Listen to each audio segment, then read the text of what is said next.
जय हिंद।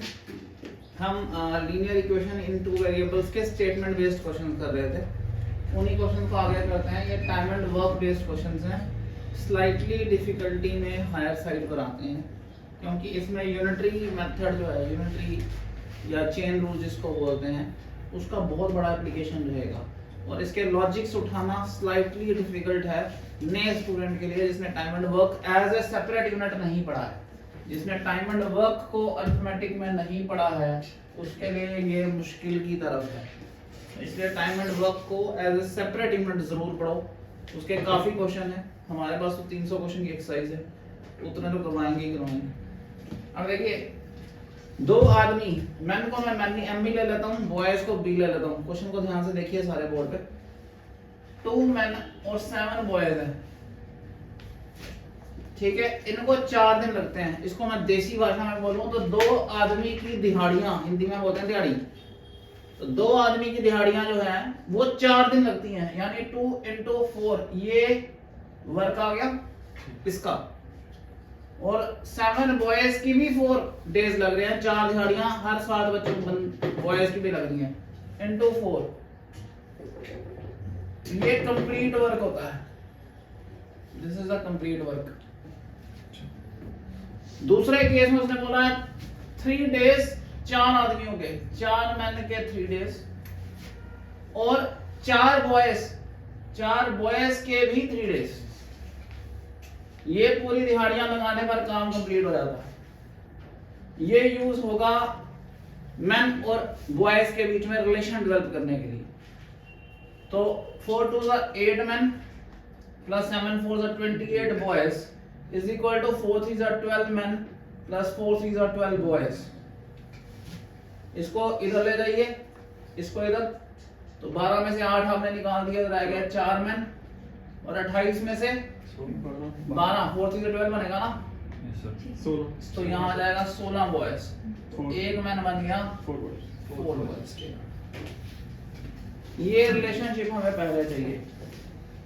ये time and work के क्वेश्चनों में हमेशा ध्यान देना पड़ेगा।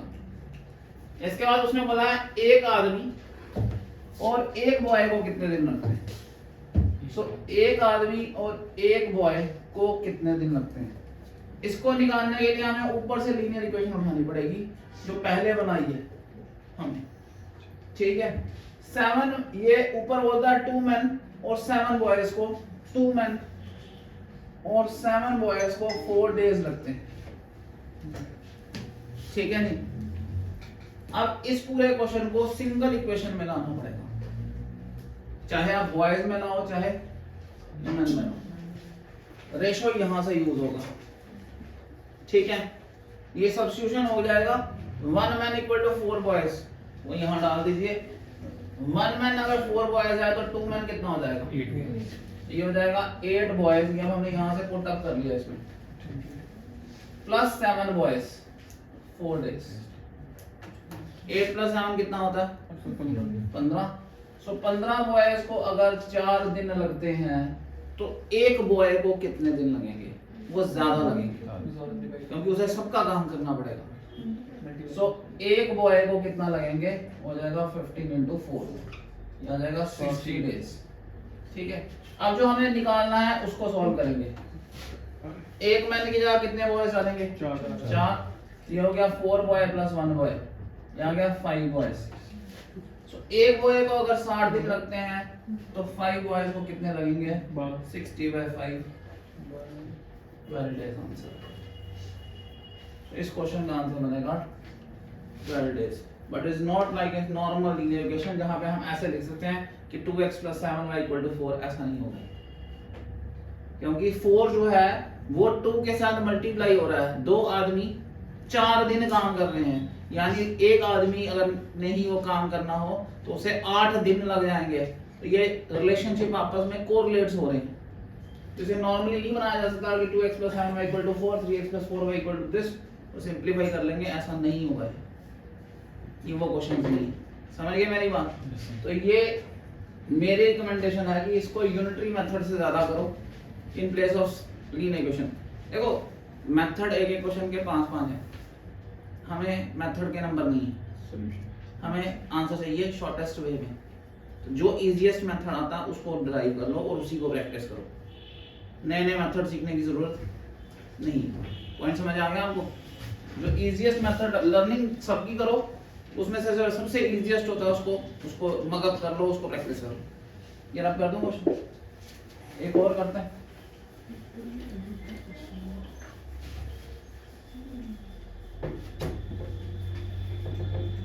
बोलता है 2 औरतें 2 वुमेन प्लस 5 मैन ये कंप्लीट वर्क को कंप्लीट करती हैं। This is complete work and ये इट इज इक्वल टू कितने दिन का 4, तो इसको 4 से मल्टीप्लाई करना पड़ेगा। And this complete work is also equal to 3 women plus 6 man into 3, right? ये बन गया 8 women plus 5 4s are 20 men is equal to 9 women plus 18 men, 2 men equal to 1 woman आ गया। Got it? अब हमें जो last में निकालना उस पे जाओ, ठीक है? वो बोलता है 1 woman और 1 man alone, ठीक है? 1 man भी निकालना है और 1 woman भी निकालना है, तो 1 man के लिए निकालना है। एक इक्वेशन उठा लो, 2 women प्लस 5 men को लगते हैं 4 दिन। मैन की वैल्यू डाल, वुमेन की वैल्यू डाल लो 2 मैन, तो 2 वुमेन कितने के बराबर होगा 4 मैन प्लस 5 मैन 4, 9 मैन को 4 डेज लगते हैं, तो 1 मैन को कितने लगेंगे 4 into 9, ज्यादा टाइम लगेगा, उन्हें सबका काम करना पड़ेगा। 36 है, ठीक है? अगर इसी तरह हमने मैन निकाला है, वुमेन निकालना है, same equation 2 women plus 5 man 4 days. अब हमने किसकी वैल्यू डालनी है? यहाँ हमने डाली थी मैन वुमेन की वैल्यू, अब मैन की डाल लो। 2 मैन किसके बराबर है 1, 1 मैन किसके बराबर होगा 1/2, 5 मैन किसके बराबर होंगे 5/2, ठीक है? तो 2 women plus 5/2 women 4, 2 to the 4 plus 5 9/2 women 4। अभी हमने यहाँ क्या किया था मल्टीप्लाई किया है, एक वुमेन के लिए मल्टीप्लाई करना पड़ेगा 2 18 days। So not on the very easy side, क्योंकि इसमें आपको लॉजिक्स भी पकड़ने हैं, यूनिटी मेथड भी कंट्रोल करना है, और ये नॉर्मल लीनियर इक्वेशन की तरह ऑलमोस्ट नहीं हो रहे हैं। तो ये डल तो यहाँ आ गया है, बट मेरी रिकमेंडेशन है कि इसको यूनिटरी की तरह ही करो, ठीक है? Sir m equal to 1/2 5 m ये कैसे बना नीचे? भाई यहाँ 5 मैन की वैल्यू डालनी है ना जी सर। सो 2m आ गया 1 वुमेन, तो 1 मैन कितने के बराबर होगा 1/2 वुमेन। ये 5 मैन की वैल्यू डालनी है, तो 5 मैन किसके बराबर होगा 5/2 वुमेन, यहाँ डाल दी 5/2। समझ गए जी मेरी बात? लॉजिक समझ आ गया सबको?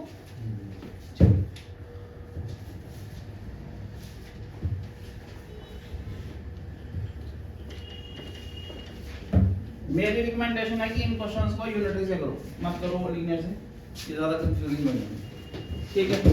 जबरदस्ती इक्वेशन में घुसाने की कोशिश करना छोड़ दो, ये क्वेश्चन रीजनिंग बेस्ड करते हैं, ठीक है? मैं वीडियो दे देता हूँ पिछला आपको, आप एक बार ट्राई कर लेना, ठीक है? बट रिकमेंडेशन मेरी ये है कि उसी से करो, यूनिटरी से करो, इससे मत करो। चलो reasoning based questions. One says, give me 100 friend, I shall then become twice as rich as you.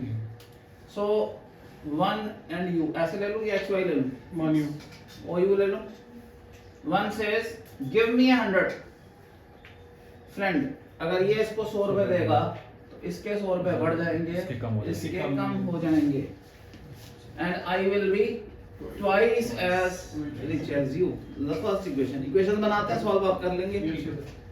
The other replied, you replied, if you give me 10, तेरे 10 कम, मेरे 10 ज़्यादा, I shall be 6 times. I shall be, ये O है, इसको नाम change कर लेते हैं, गलती लगेगी, ठीक है? O 0 दिखेगा तो गलती लगेगी। I will be 10 times, 6 times as old as your capital, as rich as you, right? Simplify कुछ कर लेंगे? ठीक है, सिंप्लीफाई कर लो तो अगले क्वेश्चन वाला। अब तो इतने क्वेश्चनों में सिंप्लीफाई कर लिया हुआ है कि अब सिंप्लीफाई करना आना चाहिए, और शाम को बैठिए क्लास के बाद इसको कंप्लीट करिए, वो सिंप्लीफाई करिए, जो इश्यूज आ रहे हैं अगले दिन बोलिए।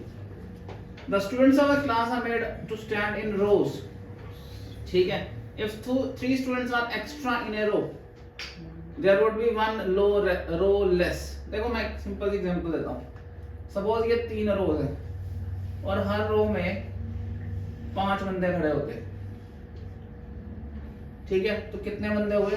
3 रोज, ये कॉलम्स, सॉरी ये रोज, ये रोज आ गई, ठीक है, ऊपर से नीचे की तरफ होती हैं कॉलम्स, ये कॉलम्स आ गए, COUL क्या हो गया आज 3, ये आ गई इधर से रोज, 5 रो हो गई, टोटल बंदे कितने हैं?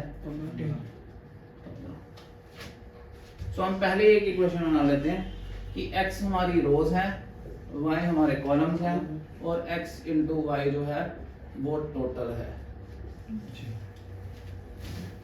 ठीक है भाई, क्योंकि वो बात ही ऐसे कर रहा है कि इतने बंदे हैं, इतने हैं, टोटल में इतने कम है, तो टोटल चाहिए ना हमें पुराने वाला। वो बोलता है if 3 students are extra in a row, हर रो में 3 बच्चे ज्यादा हो जाएं, there would be 1 row less, ठीक है, ठीक है, इसको लिख लेते हैं पहले, नंबर ऑफ स्टूडेंट्स ले लेते हैं, इसको इस तरह लिखने के बाद लिख लेते हैं स्टूडेंट्स इन ए रो, ये x ले लेते हैं, ठीक है, ठीक है, number of students in a row x ले लेते हैं, नंबर ऑफ रोज ले लेते हैं y। पहले डिफाइन करना बड़ा जरूरी है क्वेश्चन में, क्योंकि है ही रीजनिंग बेस्ड, ये कंफ्यूजन क्रिएट करेंगे लैंग्वेज के टर्म में, x y के टर्म में, y को क्या लेंगे? ठीक है, हाँ जी, y को क्या लेंगे फिर? कौन क्या चीज? Number of students in a row x आ गया, नंबर ऑफ रोज, 5 रो है, एक रो में 5 बंदे हैं, 6 रोज हैं, तो कितने बंदे हुए? 30 बंदे हुए। ये वही रिप्रेजेंट कर रहा है, जो ऊपर वाला रिलेशनशिप है वही है, सिर्फ नामों को डिफाइन हम क्वेश्चन के हिसाब से करते हैं, ठीक है। वो बोलता है अगर 3 स्टूडेंट्स एक रो में ज्यादा हो जाए, एक रो में x स्टूडेंट्स हैं, समझना ध्यान से, अगर आप इसमें 3 बढ़ा देते हो तो रो एक कम हो जाएगी, बिल्कुल, y-1 ये टोटल बनेगा, ठीक है, दिस इज टोटल, टोटल क्या है? xy, यही देखने वाला था मिस, पॉइंट समझ आया? अब जब आप इसको खोलते हैं ना, इसका जो एक xy है इसके xy से कट जाएगा, तो ये लीनियर में आ जाएगी अपनी। मैं दोनों इक्वेशन बनाता हूं फिर सिंपलीफाई करता हूं। अगला बोलता है if two students are less in a row, ठीक है, 3y + 2 x minus 3 y + 2 there would be 2 more rows, y + 2 student तो उतने ही रहेंगे, बात समझ रही? इसको खोल के देखो, ये बनेगा xy minus x plus 3y minus 3 is equal to xy, now it becomes a linear equation, minus x plus 3y equal to 3, बना नहीं? आगे तो सिंपलीफाई ही करना, ठीक है, ये बन गया xy plus 2x minus 3y minus 6 is equal to xy, minus 2x minus 3y equal to 6। अब तो ये सिंपल है, बट ये स्टेटमेंट पकड़ना ही मेन है। आपको मैंने ना वो बड़े सारे क्वेश्चन कराए हुए हैं प्राइस और क्वांटिटी वाले, price into quantity is called expenditure. 4 रुपए की चीज है, 5 यूनिट खरीदते हैं, प्राइस इनटू क्वांटिटी, तो टोटल खर्चा आपका 20 रुपए आता है। ये ऐसे 2 नंबर्स हैं जो मल्टीप्लाई करके टोटल में आते हैं, यहाँ भी ऐसा ही है। 5 सीटें हैं एक रो में और 25 रो हैं, तो 25 इंटू 5 125 लोग बैठ पाएंगे। ये समझना है कि क्वेश्चन किस तरह का प्रोपोर्शन उठा रहा है। अगर आपने इस क्वेश्चन में ये कंसेप्ट मिस कर दिया, ये वाला, तो आपका टोटल ही नहीं उठेगा। जब आपका टोटल ही नहीं उठेगा तो कंपेयर किससे करोगे? तो आप अल्टीमेटली एक्सप्रेशन नहीं उठा पाओगे। अब ये क्वेश्चन ऐसा कोई हो जो सोचे कि मैं पेपर में पहली बार करूंगा और मेरे से हो जाएगा, तो नहीं होगा भाई पेपर में पहली बार। ये पहले प्रैक्टिस हुए होने चाहिए, कम से कम 15-20 बार हुए होने चाहिए। पेपरों में नए क्वेश्चन जो है वो बड़ी हार्ड वर्क किया हो किसी ने, वही उठा पाता है। समझ आ गया? उसके लिए भी उतना प्रिपेयर होना पड़ता है, otherwise it is pure practice which is expressed in paper. आप प्रैक्टिस की होती है, आप उसको पता चल जाता है कि क्वेश्चन किस टाइप का। रफ कर दूं, इक्वेशन सॉल्व खुद कर लेंगे आप।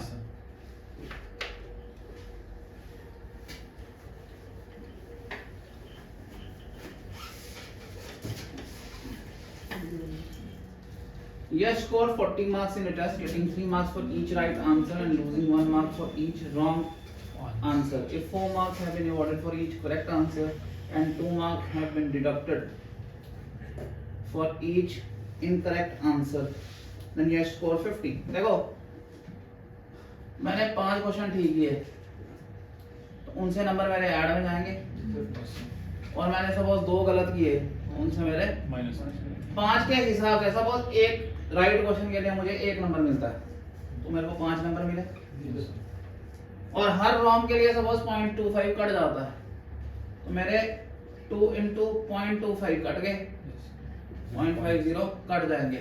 ठीक वाले ऐड होंगे, कटने वाले सब्ट्रैक्ट होंगे, तो इक्वेशन भी वैसे ही बनेगी। ठीक है, पॉइंट समझ आया जी आपको? सो राइट क्वेश्चन में एक्स ले लेता हूँ, रॉन्ग क्वेश्चंस मैं वाई ले लेता हूँ। ठीक है, ठीक है। इस क्वेश्चन में राइट ये क्यों लिए, कुछ और क्यों नहीं लिया? उसने बोला अगर ठीक क्वेश्चनों को 3 नंबर मिले और ठीक क्वेश्चनों को ही 2 नंबर मिले। उसने जो इस तरह बोला है उसमें उसने ये कभी नहीं कहा कि मैंने क्वेश्चनों का नंबर बदल दिया, इसलिए हम इसको एक्स वाई ले सकते हैं। अगर क्वेश्चनों का नंबर ही बदल दें तो ये फिर एवरेज का क्वेश्चन बन जाएगा, फिर ये यहाँ सॉल्व नहीं होगा। समझ आ गया? एक्स क्वेश्चंस हैं ठीक, हर क्वेश्चन के लिए मुझे 3 नंबर मिल रहे हैं। वाई क्वेश्चंस है रॉन्ग, हर क्वेश्चन के लिए 1 मार्क कट रहा है। ये वाला plus and the total marks are 40। अगला, हर करेक्ट के लिए 4 और हर रॉन्ग के लिए 2 कट जाएं तो मेरे मार्क्स बनेंगे 50। आगे सिंपलीफाई कर जाएंगे, कर लेंगे। इक्वेशन बन गई, लॉजिक समझ आ गया आपको?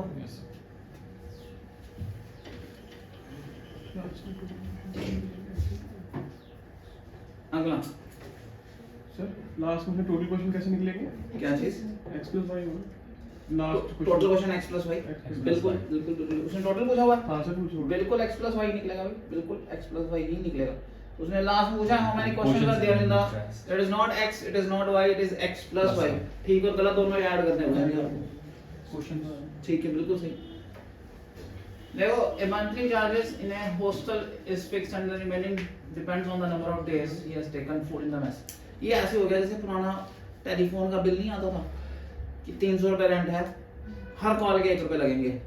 आपका लास्ट में बनाते थे 370 रुपए लगे हैं जी, तो 300 रुपए रेंट होता था, 70 रुपए कॉल्स के लगते थे। आप 300 रुपए तो देने ही देने, बाकी जितनी कॉल करोगे उसके हिसाब से और पैसे देने। तो इसने बोला है कि मंथली हॉस्टल के जो चार्जेस हैं उसमें फिक्स्ड अमाउंट है, फिक्स्ड को मैं एक्स ले लेता हूँ, बाकी डिपेंड करता है कितने दिन रहे। 4 दिन रहे तो हर दिन के हिसाब से वाई, सो 1 दिन का वाई ले लेता हूँ। 20 डेज के लिए रहा तो फिक्स्ड जो रहा फिक्स्ड ले लिया मैंने, प्लस इसको मैंने एक्स लिया हुआ है, एक्स ले लेता हूँ। ये मेरा फिक्स्ड आ गया एक्स, प्लस 20 दिन का मैंने वाई के पैसे दिए, मेरे टोटल लगे 1000 रुपए। ठीक है। 26 दिन के लिए अगर ये तो देने ही देने हैं, तो 26 दिन के हिसाब से वाई देने हैं, 1180 रुपए लगे। सॉल्व करना है, पॉइंट में आ गया। ये इसमें ना 3 व्हीलर वाला क्वेश्चन भी आता है। आप 3 व्हीलर में बैठोगे, 10 रुपए आपके फिक्स्ड है, एक अमाउंट फिक्स्ड है, और बाकी हर किलोमीटर के हिसाब से आपने पैसे देने हैं। क्यों वैसे बोलते हैं, पहले 5 किलोमीटर के लिए फिक्स्ड है, समझ आ गया, उसके बाद हर किलोमीटर के लिए इतने पैसे। वो थोड़ा सा मुश्किल है। सपोज 5 किलोमीटर के लिए फिक्स्ड है और वो है 5 किलोमीटर के लिए फिक्स्ड है, और उसके बाद हर किलोमीटर के लिए जो है वो पैसे देने हैं। 1 किलोमीटर के लिए पैसे रखेंगे हर किलोमीटर के लिए। सपोज आपने 15 किलोमीटर चला और आपके 25 रुपए आए, ऐसे मैं लिख रहा हूँ। सो 5 किलोमीटर के फिक्स्ड एक्स ले लिए, 5 से 15 चलाया मैंने, तो मैंने 10 किलोमीटर अलग करने हैं उसमें। समझ आया आपको? जो बच जाएंगे किलोमीटर उसको अलग करना पड़ेगा, तो इसमें ये अलग करने वाला भी ध्यान। ये क्वेश्चन भी होगा, देखते हैं इसमें है या नहीं है। ऐसा क्वेश्चन आता है, ठीक है। रब कर दो, सॉल्व कर लोगे।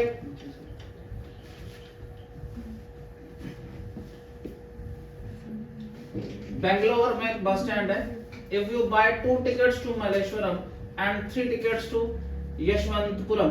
अच्छा ऐसा क्वेश्चन जो ना रेलवे टिकट में भी आता है, वो नहीं होता 20 रुपए चार्जेस टिकट की, रिजर्वेशन चार्जेस अलग होते हैं और बाकी ट्रैवलिंग के चार्जेस होते हैं, ये भी वैसा ही क्वेश्चन है। ये रिजर्वेशन चार्जेस, ऑटो के चार्जेस, इसमें ऐसे क्वेश्चन आते हैं, ठीक है। इसमें एक अमाउंट पहले फिक्स्ड रहती है, बाकी किलोमीटर बेस्ड होती है। If you buy 2 tickets to Malleshwaram and 3 tickets to Yeshwaram, the total cost, ये तो सिंपल है। इसकी की कीमत x ले रहा हूँ, इसकी y 2x plus 3y 46, 3x plus 5y 74, ठीक है। इसमें एक क्वेश्चन और आता है कि बच्चे के रिजर्वेशन चार्जेस और बड़ों के रिजर्वेशन चार्जेस सेम है, बट बच्चे की टिकट जो है वो बड़े के आधे की टिकट है, तो 4 बड़ों की टिकटें और 2 बच्चों की टिकटें, ऐसे क्वेश्चन आते हैं जिसमें और कंडीशन को थोड़ा सा वो मुश्किल कर देते हैं, क्योंकि एक में x लगेगी बड़ों की, सपोज बच्चों की कीमत जो है, एडल्ट की कीमत जो है वो y है, तो चिल्ड्रन की जो कीमत है वो 1/2y हो गया।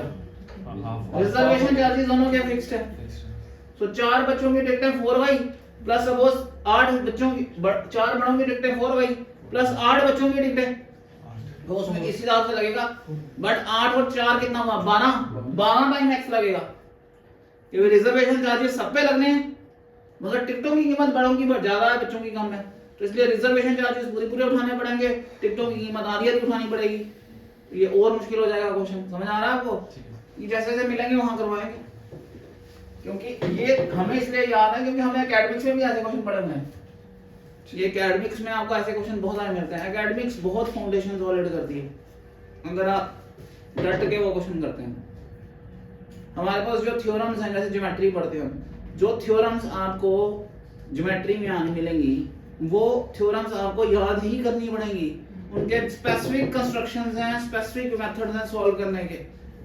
अगर आप उनको बोलेंगे कि वो सीधे कोई समझा दे तो नहीं, तो समझनी ही पड़ती हैं और उसके कंस्ट्रक्शन याद ही रखनी पड़ती हैं।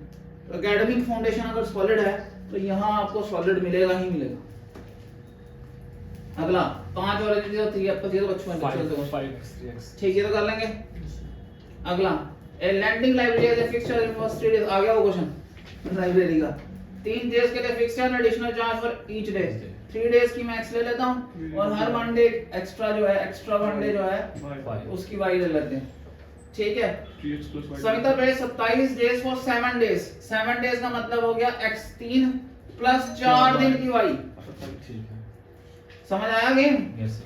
7 अभी बात कर रहे थे हम, 27 रुपए और 21 rupees for 5 days, x plus 2y 21 आई समझिए, अभी बात कर रहे थे, ठीक है ना? Got it? कंसेप्ट समझो, आप खुद ही कर पाओगे यार, हमारी कोई जरूरत नहीं पड़ेगी आपको। अगला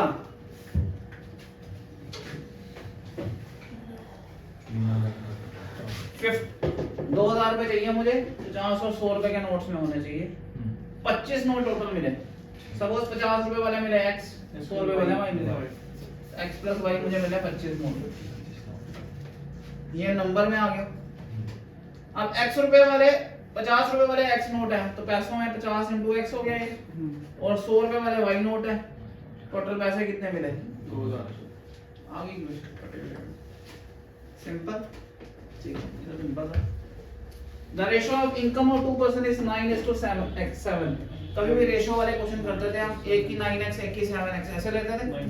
सो इनकम का रेशो आ गया 9x 7x, एक्सपेंडिचर का रेशो आ गया 4y 3y, सेम x नहीं ले सकते, जिस रेशो में इनकम टूटी है उसी रेशो में जरूरी थोड़ी है कि एक्सपेंडिचर भी टूट जाएगा, ठीक है। If each of them manages to save, इसका saving, income minus expenditure is saving 2000, इसकी भी सेविंग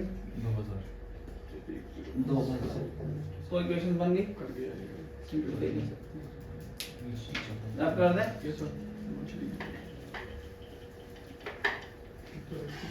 अगर वहाँ पे एज नहीं होता तो 1000, वहाँ पे अगर वहाँ पे एज नहीं होता फिर इंफॉर्मेशन ही मिसरिप्रेजेंट होगी, फिर कुछ नहीं निकलेगा। इसको ओके कौन सा क्वेश्चन है ये वाला? Yes, sir, can. Taxi charges setting consist of fixed charge together with the charge for the distance covered. अभी बात कर रहे थे, सारे वही क्वेश्चन आने शुरू हुए। For a distance of 10 kilometre the charge is paid is 105 and for a journey on 15 kilometre the charge is 155 charges वगैरह हमारे से पे। और दो तीन क्वेश्चन है इसके आगे, इसमें 25 में पूछा हुआ कितना है। फिक्स चार्जेस x ले लेते हैं जी सर।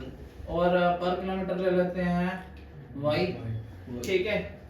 इसमें ऐसा कुछ नहीं दिया है कि पहले 3 किलोमीटर के लिए दो, इसका मतलब है कि ये टैक्सी में बैठे तो x लग गया, उसके बाद चलो या नहीं चलो वो y होगा। तो x kilometre plus 10y 105, x plus 115y 155 solve करना सिंपल, राइट? पॉइंट समझ आया? आपने टैक्सी को हायर किया, आपके 10 रुपीस कट गए, उसके बाद आप चलो 1 किलोमीटर चलो 2 किलोमीटर चलो वो उसके हिसाब से। सर 9 वाले में कैसे इक्वेशन उठाएंगे 9x हाँ। minus 4y? हाँ जी बिल्कुल बिल्कुल बिल्कुल बनाइए। हाँ 9x minus 4y एक्स सारा और बिल्कुल 7x 7x minus 3y is equal to 2000, दोनों 2000 उसमें अलग-अलग भी हो सकती पूरी है। इनकम निकलेगी वो 9x प्लस आप फाइंड देयर मंथली इनकम, ठीक है? देयर मंथली इनकम इंडिविजुअल निकलेगी ना। इनकम ये है 9x 1 7x 1 18 ज्यादा है 9x एक इनकम बनेगी, 7x एक इनकम बनेगी। पहले वाले की 9x, दूसरे वाले की 7x। अगर उसने पूछा होता सेविंग्स बताओ जी, समझ आ गया? वो तो 2000 दी हुई है। या एक्सपेंडिचर पूछा होता फिर 4y 3y बताना होता। देखो पूछेंगे वो क्या, आंसर उसी के हिसाब से मैनिपुलेट होता है। और ज्यादातर तकलीफ जो है वो यही है कि वो पूछते कुछ हो रहे हैं, हम कुछ और लिखाते हैं, क्योंकि हमारा आंसर भी ऑप्शन में होता ही होता है। ठीक है बनाओ इक्वेशन बनाओ दोबारा। पता लग गया। The coach of a cricket team buys 7 bat and 6 balls for 3800. Simple है यार ये। 7x plus 3y 6y 3800, 3x plus 5y 1750 easy। 2 pencil 3 eraser ये बच्चों वाला क्वेश्चन है, ये भी आप कर लेंगे। 7 पेन कॉस्ट इतना, 5 pencil ये भी कर लेंगे। ठीक है तीनों। Students of class are made to stand in rows if 4 students are extra in a row। ये वो आ गया रो कॉलम वाला क्वेश्चन। करेंगे खुद ट्राई? यस सर, खुद करें। ये खुद कर लेंगे। A and B each have some money if A gives 30 to B, ये कर लेते हैं। लास्ट A और B, और ही हुआ। अगर इसने इसको 30 दे दिया तो इसके कम हो गए, इसके बढ़ गए, 30+30। ठीक है। They will have twice, then B will have twice the money left with A, ठीक है। And but if B gives 10 to A, A plus 10 B का 10 कम, A का 10 ज्यादा, ठीक है। Then A will have thrice left with B। Equation कर लेंगे simplify. अब तो इतने कर लिए हैं तो कंट्रोल हो जाना चाहिए, राइट? वो यार खत्म हो गया, ओवर हो गया ये, ठीक है। ये ऑलमोस्ट क्वेश्चन हमने कर लिए हैं। कल हम आगे क्वाड्रेटिक इक्वेशंस उसको सिंपलीफाई करेंगे, उसकी थ्योरी करनी है हमें मंडे को क्वाड्रेटिक की, और क्वाड्रेटिक के क्वेश्चंस करने हैं। उसके बाद में ये ऐसे एनसीईआरटी यहाँ है जो रिफ्रेशर के क्वेश्चन होते हैं, वो क्वाड्रेटिक के भी लाऊंगा, और क्वाड्रेटिक के भी स्टेटमेंट बेस्ड क्वेश्चन करेंगे। थोड़ा कंट्रोल आना चाहिए अपने ऊपर, क्वेश्चन करने से ही कंट्रोल आएगा, उसके बिना आएगा नहीं। थैंक यू, जय हिंद, बाय बाय।